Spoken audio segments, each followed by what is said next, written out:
Bienvenue sur On a Mind, partage d'un coach, le podcast des coachs inspirants. Je suis Vincent Lopez, coach professionnel certifié, spécialisé en éducation et en parentalité positive. Mon objectif, démocratiser un coaching de qualité qui s'appuie sur un code de déontologie éprouvé.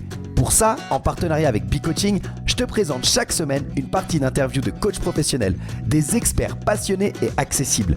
Je te propose un voyage inspirant avec des coachs qui vont te présenter leur parcours authentique avec toutes les étapes qu'ils ont traversées. Leurs défis, leurs échecs et leurs réussites vont enrichir ta propre expérience. Et on ne s'arrête pas aux témoignages. Ils vont également te partager leur vision unique du coaching et te présenter des outils précieux pour t'aider toi ou tes clients à atteindre vos objectifs. Pour ne rien rater de l'émission, pense à t'abonner dès maintenant et ainsi rejoindre la communauté On a Mind. Bonne écoute!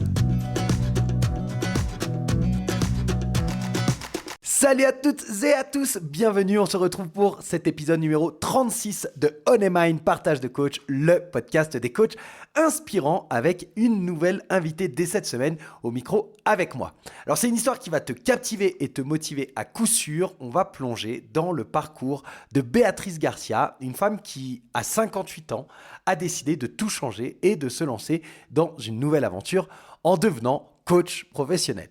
Alors imagine, après des années à travailler comme secrétaire médicale, puis manipulatrice radio surtout, Béatrice, elle a ressenti le besoin de se reconnecter à elle-même et de trouver une nouvelle voie. C'est pas tous les jours qu'on entend parler de quelqu'un qui a fait un tel changement à cet âge-là. Et crois-moi, son histoire, elle est pleine de défis, de découvertes et de résilience. Alors dans cette première partie de notre interview, Béatrice, elle va nous raconter ses débuts dans le monde médical, les hauts et les bas de sa carrière en radiologie et comment un burn-out l'a poussée à réévaluer sa vie professionnelle et personnelle. Tu vas découvrir comment elle a fait face à un environnement de travail toxique. Tu vas découvrir les décisions qu'elle a dû prendre, les moments clés qui l'ont amené à se lancer dans le coaching. Alors accroche-toi parce que Béatrice, elle partage tout ça avec des métaphores assez puissantes pour décrire son parcours, une véritable transformation, comme elle dit, une renaissance même, tel un phénix qui renaît de ses cendres. Elle nous partage son parcours à travers l'image d'une fresque de paysage. C'est super intéressant. Alors installe-toi confortablement, prépare-toi à être inspiré par cette femme incroyable. C'est parti pour une plongée dans l'histoire de Béatrice, une leçon de vie et de résilience qui pourrait bien te donner envie de repenser ta propre trajectoire. On se retrouve à la fin de l'épisode. Bonne écoute. Salut Béatrice, bienvenue sur On a Mind. Et salut Vincent. Comment vas-tu? Ben écoute, ça va. J'espère que toi tu as le soleil là-bas pour que tu m'en envoies un petit peu. Pas trop en ce moment. On Pas est trop. rentré dans une phase un petit peu plus hivernale. Alors je mets des guillemets Ah, parce que bon, l'hiver ici, c'est pas comme celui chez nous en France, mais disons qu'il y a un peu plus de ciel couvert, un petit peu moins de soleil et un petit d'accord. peu plus de pluie. Mais bon, il fait une quinzaine de degrés, donc ça va. Ah C'est ouais, pas. d'accord. Bon, alors ça va, j'ai rien à envier alors. Tu vois? Non, non, c'est Parce pas. On qu'il n'est fait pas pas non. très froid ici non plus, donc mais bon, on a de la pluie, mais il nous en faut à nous aussi, donc Bah voilà, c'est ça. C'est ça. L'eau, c'est la vie, hein. ouais, C'est la ouais, vie. Alors, durant toute l'interview, on vient d'en parler juste avant que je lance l'enregistrement. Je vais t'appeler Béa, c'est ce qui sera le ouais, plus ça simple. marche. Euh, je suis content de te recevoir parce que ça fait un petit moment maintenant qu'on se croise dans les soirées avec la communauté B-Coaching. On n'avait jamais vraiment eu l'opportunité de pouvoir échanger. Donc, moi, je suis toujours impatient de pouvoir découvrir des gens. Donc, je suis très content que tu aies accepté de prendre un peu de ton temps et puis de partager ce moment avec moi et avec les auditeurs et auditrices. Ouais, On va passer ensemble, comme pour les autres personnalités qui sont passées sur ce podcast, 4 épisodes. Et puis, on va rentrer directement dans le vif du sujet pour que tu puisses te présenter aux personnes qui nous écoutent et qui ne te connaîtraient pas encore. Euh, Petit rituel de On Est Mind maintenant, des petites questions inspirées du portrait chinois et qui font des liens normalement avec ta carrière professionnelle antérieure ou principale. Et on commence tout de suite, si tu le ah veux oui. bien.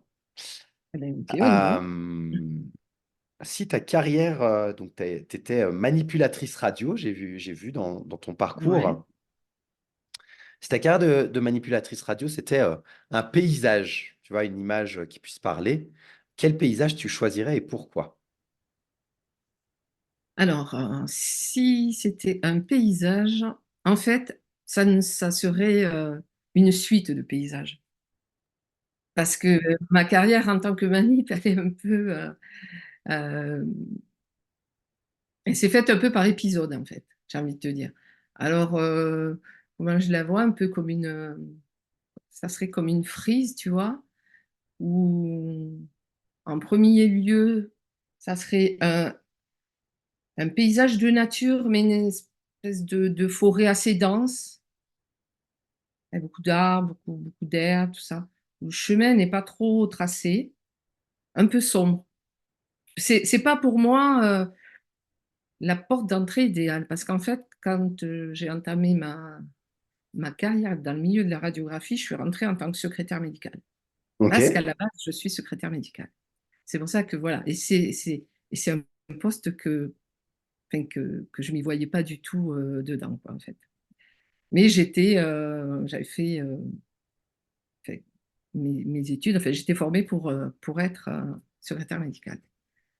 Parce que toutes les autres voies que je voulais faire, notamment rentrer à l'école de manip euh, ou évoluer dans le sport, parce que je faisais beaucoup de sport, ça c'était mes deux, voilà, c'était soit le médical, soit le sport, et la recherche. Et voilà, toutes ces portes-là se sont fermées, et la seule façon de rester un petit peu dans le milieu médical, c'était de faire du secrétariat. Et c'est une chose que j'appréciais pas tellement, en fait, on va dire. Mais bon, voilà, il s'est présenté ma première proposition de travail quand je suis arrivée sur Toulouse. Je suis rentrée dans ce petit cabinet de radiologie où il n'y avait que le médecin et moi-même. Elle venait d'ouvrir. Et quand je dis donc le paysage, ben voilà, tu sais, broussailleux, voilà, parce que je me sentais pas. J'y étais parce que voilà, il fallait faire quelque chose. J'ai commencé par là, mais finalement, ce paysage, au fur et à mesure, il a un petit peu évolué dans le sens où on m'a proposé de me former à la manipulation sur le tas, comme on disait à l'époque, en fait. Mhm, mhm. En fait, moi, je me suis formée comme ça. Donc, si tu veux, là, le paysage a changé parce que de seul coup, je me suis retrouvée à voir de la lumière. Et alors, j'ai cette vision de tout ce temps où je me suis formée, où j'ai évolué dans le cabinet. C'est comme si je grimpais, tu vois, sur une. Ça a été aussi difficile parce que l'environnement était un peu toxique avec le médecin, Ok. c'est-à-dire bon, pas de reconnaissance, euh, une communication qui était, euh, j'allais dire un peu violente, mais ouais, qui était pas sympa, voilà. Même devant les patients, même quand on était au téléphone, même si j'étais au téléphone avec des patients pour prendre rendez-vous, tout ça. Enfin voilà, c'était un peu très agressive, un peu caractérielle, quoi. Et donc après, j'ai cette vision où je me retrouve devant cette montagne pour me former un petit peu à la manipulation et que je dois grimper et que je grimpe au fur et à mesure que je me forme. Et j'y suis restée quand même 10 ans, malgré un climat qui n'était pas sain. J'y suis restée quand même 10 ans. Ben, tu sais, après, bon, j'ai eu les enfants, tout ça, ben, il faut bosser. Voilà. Et puis, on a toujours peur d'aller voir un petit peu ailleurs ce qui se passe, même si on n'est pas bien. Mais je l'ai fait après. Ouais. Ouais, donc je l'ai quand même fait après. Et puis, ouais, donc j'ai évolué 10 ans hein, dans ce cabinet que j'ai un petit peu euh, participé un petit peu à son évolution. Parce Mhm. qu'en fait, je faisais tous les postes. Il y en a même qui croyaient que j'étais le médecin. Parce qu'en fait, le médecin, là, qui était une radiologue, euh, elle n'arrivait jamais à 8 heures du matin. Voilà. Et elle n'arrivait jamais en début d'après-midi. Donc, j'étais toute seule. Donc, je faisais l'accueil, je faisais les radios. Et après, les gens repassaient pour récupérer les résultats. Ça. Et plusieurs fois, on m'appelait docteur, docteur. Je disais non, c'est pas le docteur, c'est pas moi. Voilà. Et donc voilà, enfin, moi j'avais un contact assez sympa, tout ça avec les gens, donc ils aimaient bien. Et contrairement aux médecins, qui a parfois avec un contact un peu compliqué avec les patients. Donc voilà, c'est pour ça que je dis j'ai un peu participé à l'évolution du cabinet, mais je n'ai jamais eu de retour, hein, par contre, Ok. médecin. Donc, voilà, au bout d'une dizaine d'années, je suis partie en congé parental. Donc là, tu vois, j'imagine, je suis arrivée en haut de ma colline. C'est le temps que j'avais à faire dans ce cabinet, en fait. Mhm, mhm, mhm. J'arrive en haut de ma falaise que j'ai grimpée au fur et à mesure des années, avec mon sac à dos chargé en connaissances et en compétences en radio, parce qu'en plus, moi, comme j'aime comprendre ce que je fais, pourquoi je le fais, comment ça se fait, tout ça, donc je me documente après avec tout ce que je peux. Et après vient un moment de pause. Donc, tu vois, j'ai cette pause quand j'arrive en haut de la falaise. Je me pose pendant 3 ans. J'ai un redémarrage un peu compliqué. Donc, je crapahute encore, plus ou moins, c'est comme ça. Et puis, de seul coup, ouais, j'arrive dans un, ouais, dans un endroit, un paysage très plaisant, très agréable, avec beaucoup de lumière, beaucoup de chaleur, beaucoup de contact, puisque c'était quand même un gros cabinet où il y avait une dizaine de radiologues, mais parce qu'ils bon, ils avaient deux cabinets de radio. Voilà, super ambiance et tout. Enfin, ça a évolué super bien. Et puis là, on me donnait vraiment la place que je voulais, c'est-à-dire on me reconnaissait en tant que manip Ok. radio, parce qu'entre-temps, pendant mon congé parental, j'ai passé l'équivalence, en fait. C'était une reconnaissance Faire valider un peu ton expérience finalement. voilà, qui a validé mon expérience. Et du coup, donc moi, donc je l'ai passé, j'étais en congé parental, je l'ai passé. Mais je suis allée confiante et cool, tu vois, parce que je me suis dit, bon, ils vont régulariser tout le monde. Et bien, ça n'a pas été le cas, en fait. Ils ont régularisé, en fait, ils ont accordé cette reconnaissance qu'à très peu de personnes. Ok, dont Moi, toi. j'ai découvert, ouais, dans moi. Et du coup, dans le cabinet à Blagnac, j'ai été embauchée donc en CDI et en tant que manipulatrice en électroradiologie. Mhm, mhm. Donc là, Reconnu. déjà, tu vois, c'est déjà euh, ben, ça redonne confiance et enfin, ça donne de la valeur, quoi, en fait. Mhm, mhm. Donc, et j'ai évolué comme ça. Donc, tu vois, je me vois donc pendant en, en sautillant partout, tu vois, sur cet espace, sur ce paysage, pendant, on va dire, une bonne vingtaine d'années, avec un grand soleil, tout ça. Mais après, ça s'est assombri. Mhm. Si j'avais à dessiner ma fresque, tu vois. Et après, d'un coup, ça s'est assombri, tout ça, c'est devenu un petit peu brumeux et tout. Et puis j'ai quand même voulu continuer à avancer. J'ai avancé dans la brume, j'ai pas vu le vide qui était au bout du chemin. Et en fait, en 2020, après le Covid, qui a été aussi pour moi, je pense, une période qui a accentué un petit peu, ou qui a été un petit peu la goutte qui fait déborder le vase, en fait.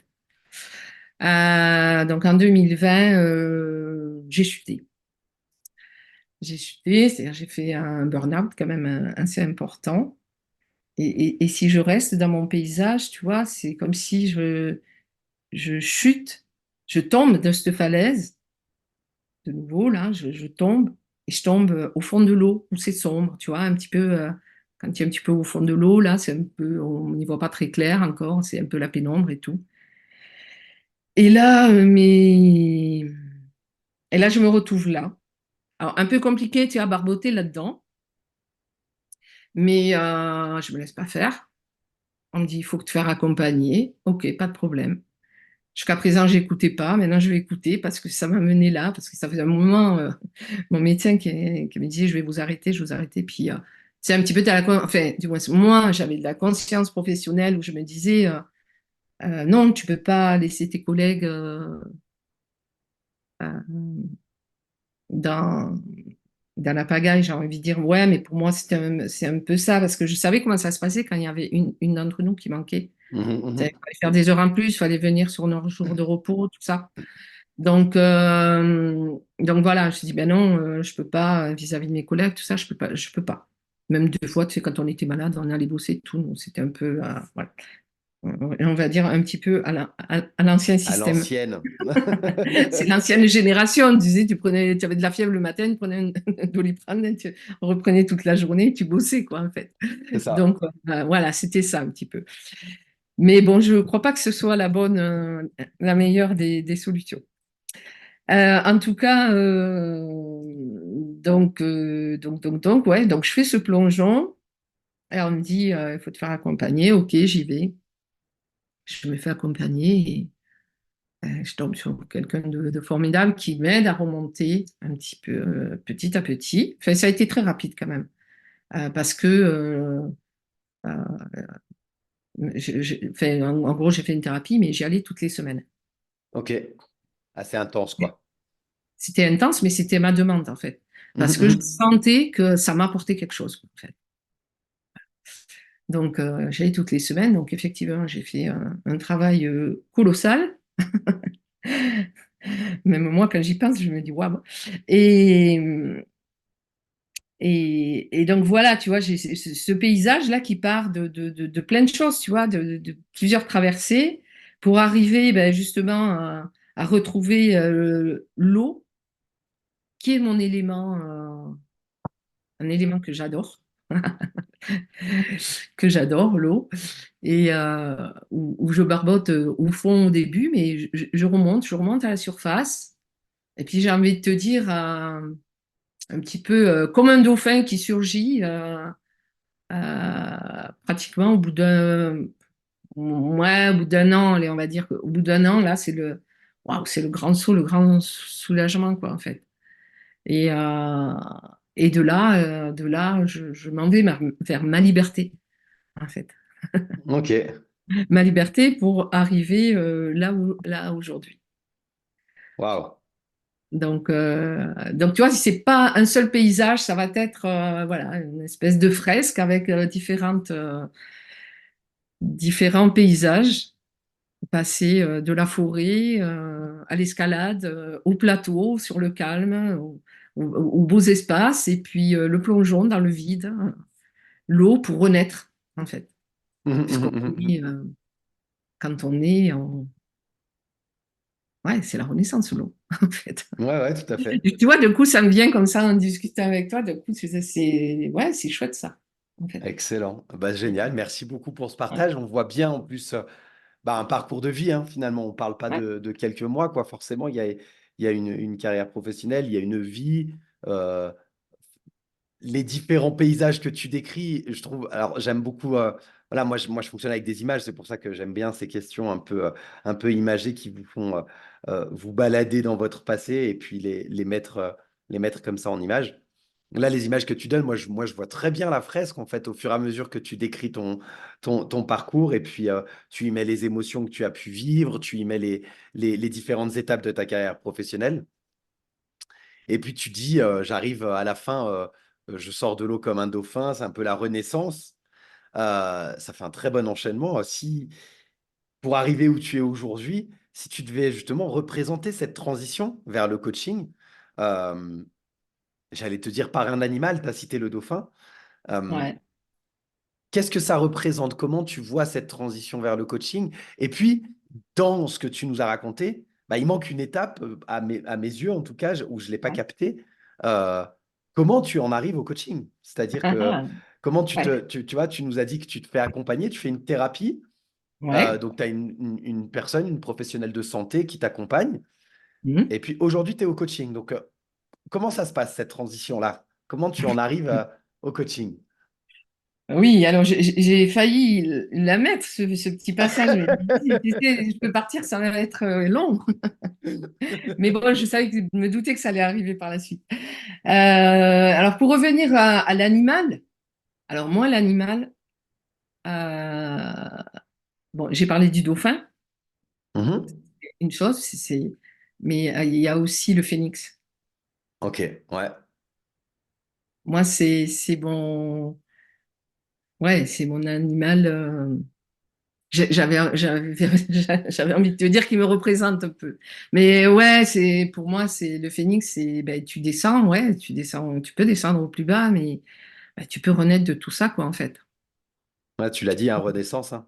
Ouais, Tu l'as cité plusieurs ouais, fois, donc le phénix, on voit bien, il renaît de ses cendres. ouais, ouais, ouais. Puis après, donc, le phénix pour renaître, tu vois, même quand t'accompagnes des personnes, en plus ou moins, c'est plus du coaching de vie, de développement personnel, tout ça, au particulier. Donc, euh, C'est aller chercher au fond de soi-même la personne qui se cache, qui est pas encore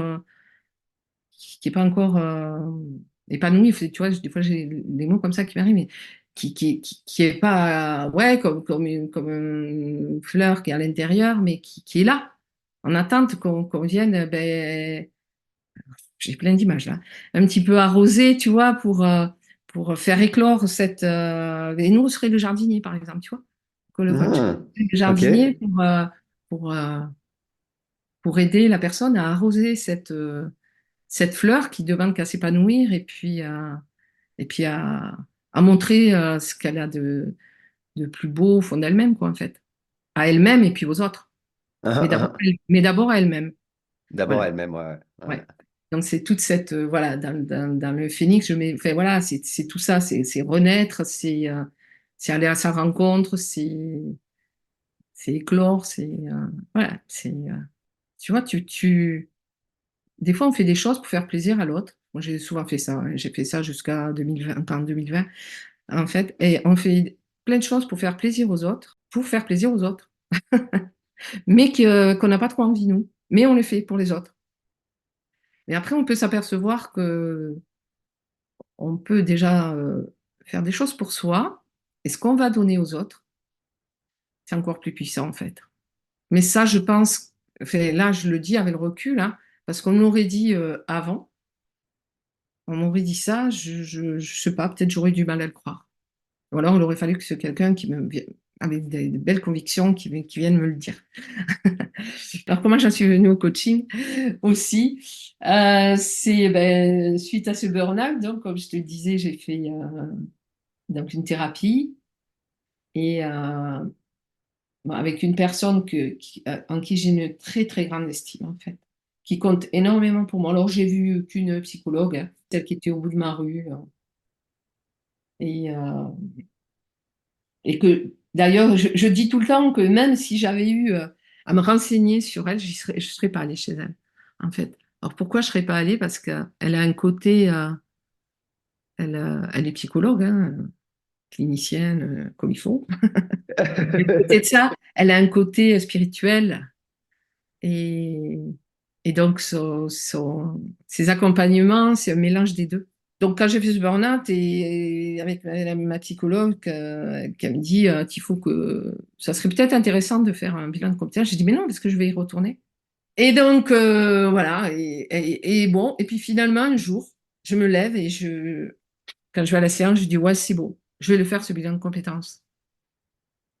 Donc, ce bilan de compétences, je l'ai fait avec l'idée de. Puis je disais toujours, ouais, une reconversion à 58 ans, et j'avais, ouais, à 58 ans. Je veux dire, il me reste plus longtemps à bosser, quoi. J'ai 30 ans derrière moi, il me reste 4 ou 5 ans à l'époque. C'était 4 ou 5 ans. Maintenant, j'ai un an de plus. Euh, je lui ai dit, ben, c'est rien, quoi. Pour moi, c'est demain. Donc, même si, tant pis, si je suis pas bien, je vais tenir, quoi. J'ai tenu jusqu'à présent, je vais tenir. Elle me dit, ben, tu verras, parce qu'après on se tutoyait. Elle me disait, ben, tu verras. Et puis ça me travaillait, tu sais. J'ai dit, ouais, quand même, finalement, c'est vrai, parce qu'elle me disait, oui, 4 ans, c'est court, mais ça peut être très long quand on n'est pas bien. Et puis, tu vois, Ouais. ces quelques petits mots ont été hyper puissants. Parce qu'ils me sont revenus dans la tête régulièrement. Et puis, donc, un matin, je me suis levée, j'ai dit, je vais le faire, ce bilan de compétences. Et je vais le faire pourquoi? C'était pas spécialement pour une reconversion. C'était pour moi. En fait, parce que effectivement, quand tu évolues toujours dans le même travail, tes compétences dans ce domaine-là, tu les connais. Mais en Mhm. fait, qu'est-ce que tu vaux ailleurs? En fait, voilà, tes connaissances, tes compétences, tu en es où? Et ça, on en perd un petit peu la valeur. Donc, je me suis dit, bah, tu vas le faire, le bilan de compétences, ça va te permettre de voir à quel niveau tu en es. Tu vas pouvoir reprendre confiance en toi, et puis tu verras bien. Et j'entame mon bilan de compétences comme ça, avec une psychologue du travail, quelqu'un aussi de super, qui n'était pas un organisme national, machin, que c'était un petit groupe avec une psychologue du travail. On fait le bilan de compétences. Et puis, il ressortait de toute façon toujours la même chose, hein, l'attrait, pour l'humain, pour le contact, pour les échanges, pour l'aide, pour blablabla. Mais ça, je le savais déjà. Bon, c'était bon. Pas Après, de surprise. pas de surprise de ce côté-là. Après, j'ai envie de te dire que ça remue quand même un bilan de compétences pour ceux qui veulent en faire. Enfin, moi, du moins, ça m'a remué dans le sens où je me suis dit, waouh, je dis, ouais, tu aurais fait plus tôt, tu aurais pu reprendre tes études pour faire psychologue, tout ça. Enfin, voilà. Donc, il y a plein de petits boulots comme ça qui m'apparaissaient, qui m'intéressaient. Et puis, l'entonnoir se referme, se referme, se referme. Et puis, j'arrive à la fin sur comme ça, deux professions voilà, qui ressortent et qui m'attirent comme ça. Et notamment le coaching que je connaissais pas, en fait. Je connaissais pas du tout. Et la naturopathie. Mais la naturopathie, si tu veux, il y avait quand même un côté qui me dérangeait, enfin plusieurs choses qui me dérangeaient. C'est côté, bon, le côté financier parce que la formation, elle est très chère. Si tu veux une formation qui tienne la route, correcte et tout. Donc voilà, ça coûtait très cher. Et puis, il y a encore que je pense que je ne suis pas complètement modifiée, enfin dans ma tête, j'ai envie de te dire. Parce qu'en venant du médical, c'est un peu compliqué d'aller vers la naturopathie. Alors, je veux bien maintenant accepter certaines choses par rapport à tout ce que ça peut apporter, mais j'en suis pas complètement convaincue encore, si tu veux. Mais les deux, tu vois, voilà. Parce que c'est vrai que moi, j'étais très matérialiste, enfin, voilà. Je crois que ce que je vois, enfin, ça c'est Terre à avant. terre, disons. Voilà, très terre à terre, hein, voilà, j'aimais bien comprendre le pourquoi du comment, de pourquoi ça fonctionne comme ça et qu'est-ce que ça fait, enfin voilà. C'est pour ça que le corps humain, pour moi, ça me passionne parce que il y a toujours des mécanismes qui sont super intéressants à comprendre et à suivre. Et du coup, ben, le coaching, je connaissais pas. Mhm. J'en fais connaissance comme ça. Et donc, je me renseigne. Et là, et ça m'a attiré parce que je me suis dit, eh ben, voilà, quelque chose avec une formation courte qui correspond à ce que tu as envie, d'accompagner les gens, d'être à leur écoute, voilà, d'avoir un peu une fonction d'aide. Tu l'as dans le coaching avec une formation courte, abordable. Et moi, j'ai aussi cette vision bon, en étant quand même près de la retraite, de me dire, bon voilà, si tu te mets en indépendant, après, pas, même si tu es à la retraite, tu peux continuer suivant ton rythme, tu es libre, enfin voilà. Donc, je me dis, oh ouais, ça c'est chouette ça. Donc après, j'ai interrogé, ça fait partie aussi du travail du bilan de compétences, de rechercher des coachs et d'en interroger. Donc j'avais interrogé une coach qui travaille beaucoup avec les entreprises et surtout les grosses entreprises de Toulouse, Airbus, enfin, tout ce qu'il y a dans le coin. Donc elle m'a montré un peu le milieu de l'entreprise, si tu veux. Et après, j'avais contacté une jeune coach, c'est une ancienne infirmière aussi, qui avait fait une formation de coach, voilà, et qui m'a montré une autre facette. Et je dis, ben ouais. Donc, donc voilà, je me suis renseignée, j'ai cherché des écoles, tout ça, ça fait partie du bilan de compétences, tu vois. Et puis, je tombe sur l'ICI, donc l'Institut de coaching international de Genève, là. Mhm. Et alors, comment j'y suis tombée, je ne me rappelle pas. Je crois que j'ai lu quelque chose dessus. Enfin, voilà. Je tombe là-dessus. Et comme dans mon idée, j'allais reprendre quand même le boulot, je me dis, de toute façon, il te faut une formation parce que moi, à Toulouse, j'en ai des écoles en présentiel et à Coaching Way, je crois, un truc comme ça. Mais je me suis dit, bah, tu vas reprendre le boulot, donc tu peux pas, tu peux pas faire du présentiel, donc tu vas faire quelque chose à distance. Et voilà, donc je contacte l'ICI, bon, ça se passe super bien. Et puis voilà, et puis je m'inscris, je me retrouve en formation dans la promo de janvier 22, la même promo qu'Alexandre Abdelhamid,